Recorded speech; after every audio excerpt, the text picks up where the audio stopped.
An old biker stumbles into a bar, clearly wasted. He flops onto a stool, lets out a loud belch, and slurs, "Gimme a drink." The bartender, staying polite, replies, "Sir, I think you've had enough for the night. I can't serve you, but I can call you a cab." The biker blinks in confusion, mumbles something under his breath, and wobbles out the front door. A few minutes later, the same biker stumbles in through the side door.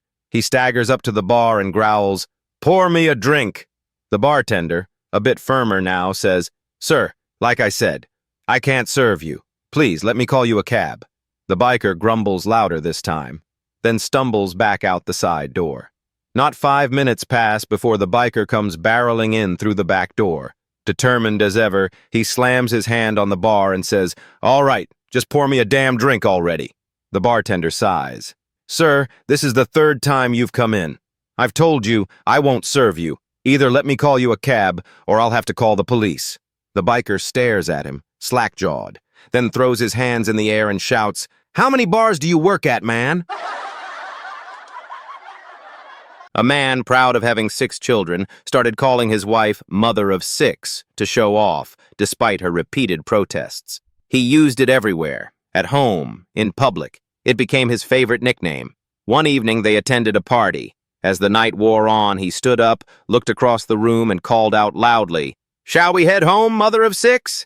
Annoyed and fed up, his wife shot back without missing a beat. "Whenever you're ready, father of 4. 4 women were relaxing in a sauna, each modestly wrapped in a towel, 2 young, 1 middle-aged, and 1 sharp-witted senior. Suddenly, a soft beeping sound filled the room. One of the younger women tapped her forearm, and the beeping stopped. The others looked at her curious. "Oh," she said casually, "that's my pager. I had a microchip implanted under my skin." A few seconds later, a melodic ringtone chimed. The second young woman raised her hand to her ear and began speaking. When she finished, she smiled at the group. "That was my phone," she explained. "It's built into a chip in my hand." The middle-aged woman laughed awkwardly, glancing at her towel as if hoping it had Bluetooth. But before she could say anything, the senior citizen stood up and walked out.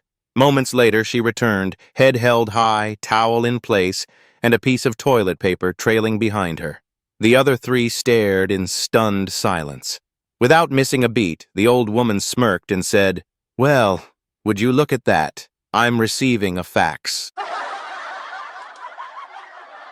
One day, a policeman is strolling down the street when he spots a little boy standing in front of a house, jumping and stretching, trying his best to reach the doorbell, but it's just too high.